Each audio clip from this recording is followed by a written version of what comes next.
کہتے ہیں کسی گاؤں میں ایک غریب کسان رہتا تھا۔ اس کے 3 بیٹے تھے۔ کسان کے پاس چند مویشی تھے جن کے دودھ سے وہ اپنے گھر کا نظام چلاتا تھا۔ اللہ کا کرنا ایسا ہوا کہ وہ کسان دنیا سے رخصت ہو گیا۔ اب گھر کی ساری ذمہ داری سب سے بڑے بھائی کے کندھوں پر آ گئی۔ بڑا بھائی سوچنے لگا کہ اگر میں پڑھائی جاری رکھوں تو گھر کیسے چلے گا۔ اس نے مجبوراً پڑھائی چھوڑ دی اور باپ کی جگہ لے لی۔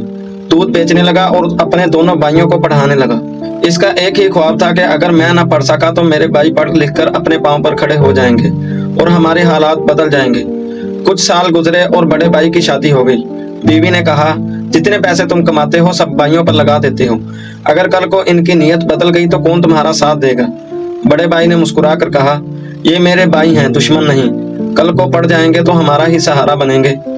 وقت گزرتا گیا۔ بڑے بھائی دن رات محنت کرتا، دودھ بیچتا، بھائیوں کو ہر سہولت دیتا، خود مشکل میں رہتا مگر کبھی بھائیوں کو مشکل میں نہیں آنے دیتا۔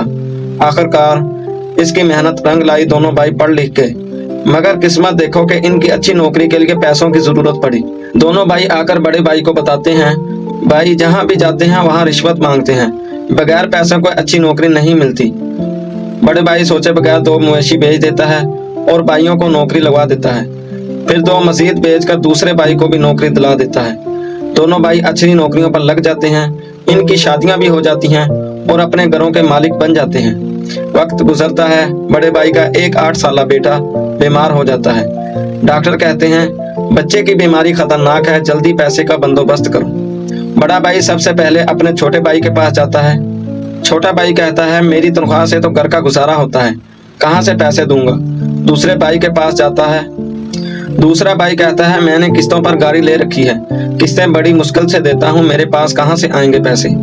بڑا بھائی خاموشی سے واپس آ جاتا ہے۔ اسے یاد آتا ہے کہ اس کی بیوی نے کہا تھا کل کو یہ بھائی کام نہیں آئیں گے۔